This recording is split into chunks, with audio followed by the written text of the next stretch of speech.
لگام نہیں دے پاتے. اور یقین کریں کہ ماں بہنوں کی گالیاں ہوا کو نکال دینا, ہوا کو گالیاں نکال رہے ہوتے ہیں. یعنی بات بظاہر کوئی بندہ بھی سامنے نہیں ہوتا, اور اگر کوئی بندہ سامنے آ جائے, کسی سے کوئی توم تکار ہو بھی جائے, اور پھر بڑی بدبختی کیا ہے, وہ اس کی ماں کو گالیاں نکال رہا ہے, وہ اس کی ماں کو گالیاں, وہ اس کی بہن کو گالیاں نکال رہا ہے, وہ اس کی. وہ بے شرم انسانوں, کیا تم اپنی ماں کو خود گالیاں نکلوا رہے ہو؟ اپنی بہنوں کو, بیٹیوں کو خود گالیاں نکال رہے ہو؟ بیچاریوں کا کیا قصور ہے کہ جو اپنے گھروں میں بھی خاتون بیٹھی ہیں؟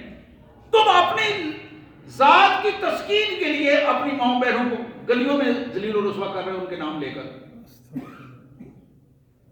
حضور اکرم صلی اللہ علیہ وسلم نے ایک موقع, اور مسلم کی غالباً حدیث ہے, سیاست کا, آپ نے صحابہ سے ایک دن کہا کہ اپنے ماں باپ کو گالی دینے سے بچو. صحابہ نے بڑی پریشانی سے انہوں نے عرض کیا, حضرت ایسا بدبخت کون ہے جو اپنے ماں باپ کو گالی دیتا ہے؟ آپ نے فرمایا جب تم کسی کے ماں باپ کو گالی دو گے, وہ تمہارے ماں باپ کو گالی دے گا.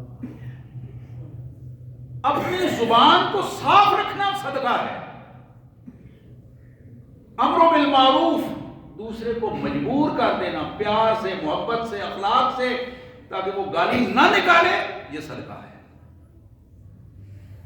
بری چیز سے دوسرے بھائی کو روک دینا, برے رویے سے روک دینا. اس کیفیت کو ذرا آپ اگر سمجھنے کی کوشش کریں گے, ماحول میں اپنا ماحول خود بنانے کی کوشش کریں گے, آپ حیران ہو جائیں گے کہ اس سے آپ کے اندر کتنا سکون آپ کے اندر پیدا ہوگا, کتنی تسکین کی کیفیت پیدا ہوگی. اس نیکی کی پوزیشن یہ ہے کہ نیکی بندے کے مومن کے اندر خوشی پیدا کرتی ہے. حضور نے فرمایا اس نیکی کی قبولیت کا یہ انداز ہے کہ جب تم اللہ کی رضا کے لیے نیکی کرتے ہو تو تمہارے اندر ایک خوشی کی لہر پیدا ہوتی ہے, اطمینان کی لہر پیدا ہوتی ہے. اس سے اللہ تعالیٰ تمہیں زیادہ اطمینان عطا فرماتے ہیں. یہ آخری حدیث مبارک جو میں آپ کے سامنے رکھ رہا ہوں, یہ بخاری اور مسلم کی حدیث ہے. جناب عبادہ بن صامت رضی اللہ تعالی عنہ کی یہ بیان کردہ روایت ہے, مشکات شریف میں بھی موجود ہے. حدیث کی دوسری کتابیں بھی اس کی شہادت دیتی ہیں. جناب عبادہ کہتے ہیں کہ بایعنا رسول اللہ صلی اللہ علیہ وسلم علی السمع والطاعہ,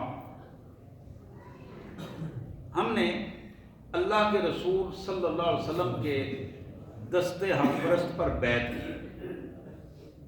حضور صلی اللہ علیہ وسلم کے ہاتھ پر آپ نے بیعت کی. کس پہ بیعت کی؟ السمع والطاعہ, آپ کا ہر حکم سنیں گے اور آپ کی اس ہر حکم کی ہم اطاعت کریں گے, مانیں گے. یہ بیعت ہے, اور اس بیعت میں میں اور آپ ہم سب شامل ہیں. ہم سب اس بیعت میں, جس نے بھی کلمہ پڑھا ہے نا جی, لا الہ الا اللہ محمد الرسول اللہ صلی اللہ علیہ وسلم, جس نے بھی کلمہ پڑھا ہے وہ اس بیعت میں شامل ہے. ہم نے بھی حضور صلی اللہ علیہ وسلم سے بیعت کی ہے. یہ جھوٹی بیعتیں جو ہم یہاں کرتے ہیں یہ کوئی بیعتیں نہیں ہیں.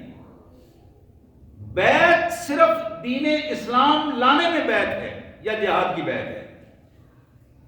یہ بیعت, اصل بیعت یہ ہے جو صحابی کہہ رہے ہیں جناب عبادہ بن صامت رضی اللہ تعالیٰ عنہ, کہ ہم نے سمع اور طاعت, حضور کا حکم سننے اور اس پر عمل کرنے کے لیے بیعت کی. فی العسر والیسر, اس بیعت کی پہلی شرط یہ تھی ہمارے حالات اچھے ہوں یا تنگی کے ہوں, گھر میں کھانے کے لیے ہو یا نہ ہو. ذرا غور کیجیے, عسرت کہتے ہیں معاشی تنگی کے حالات کو, اور یسر کہتے ہیں ان حالات کو جہاں خوشحالی کی پوزیشن ہو.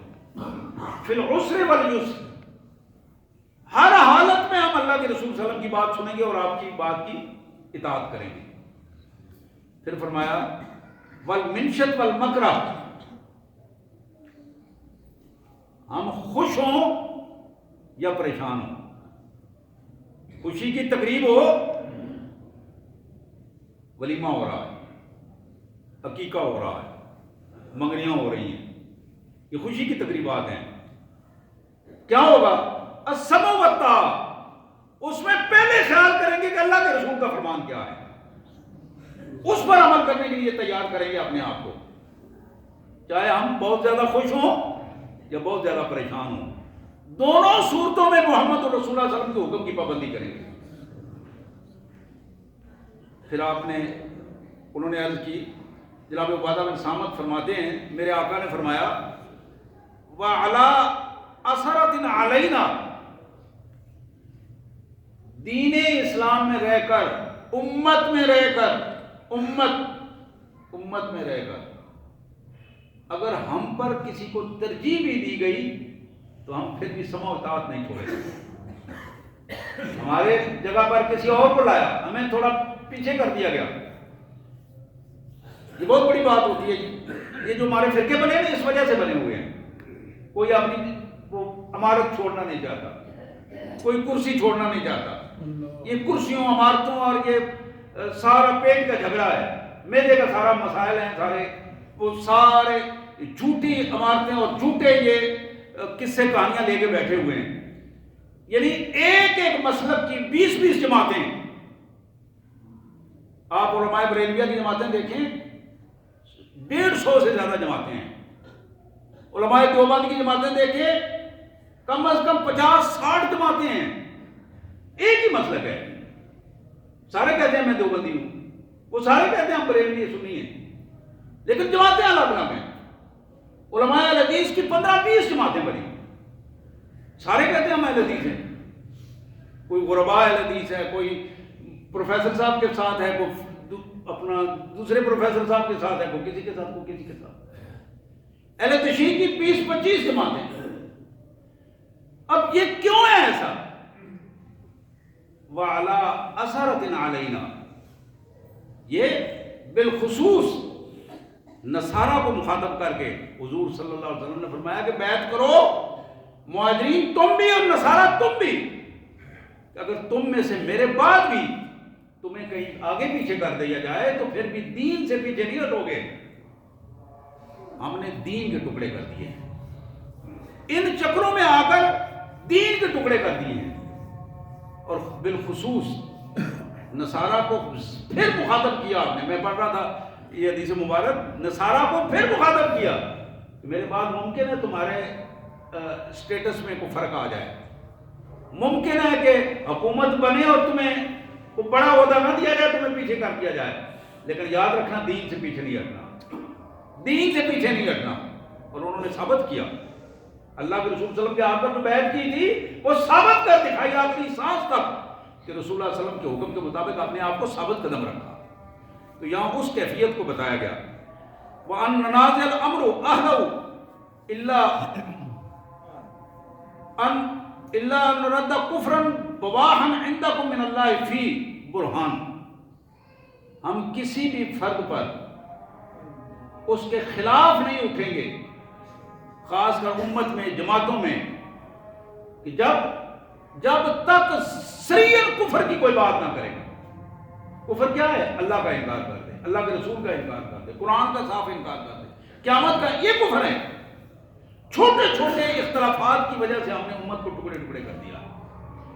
اللہ کے رسول صلی اللہ علیہ وسلم نے پھر ارشاد فرمایا کہ سنو، وَعَلَىٰ أَن تَقُولَ بِالْحَقِّ أَيْنَمَا كُنَّا، ہم جہاں کہیں بھی ہوں گے سچی بات کریں گے، حق سے پیچھے نہیں ہٹیں گے۔ اور پھر آپ نے فرمایا کہ سن لو آخری بات، لا نخاف فی اللہ لومۃ لائم، جب ہم اللہ کے حوالے سے بات کر رہے ہیں، دین کی بات کر رہے ہیں، تو پھر ہمیں اس کی کوئی پرواہ نہیں ہوگی کہ کون کیا کہتا ہے، کون کیا کہتا ہے، اس کی کوئی پرواہ نہیں ہوگی۔ تو میرے پیارے بھائیوں، آج کے اس پورے خطبہ میں تینوں حدیثیں جو میں نے بیان کی ہیں، یہ ہمارے لیے نمونہ ہیں۔ میں، آپ، ہم سب امت مسلمہ کا حصہ ہیں۔ آج کے کسی مفتی یا کسی پیر یا کسی شیخ الحدیث یا شیخ القرآن کے ہم مکلف نہیں ہیں، ہم مکلف ہیں محمد الرسول اللہ صلی اللہ علیہ وسلم کے، جن کا ہم نے کلمہ پڑھا ہے۔ اپنے آپ کو قرآن اور حدیث کے ساتھ اٹیچ کرنے کی کوشش کریں، اخلاص کے ساتھ ثابت کرتے ہیں کہ ہم صرف اللہ اور اللہ کے رسول صلی اللہ علیہ وسلم کے حمایتی ہیں، ان کے یہ مہدی نہیں ہے۔ اللہ نے اس کی توفیق عطا فرمائے اور اپنے دین پر استقامت عطا فرمائے۔ وآخر دعوانا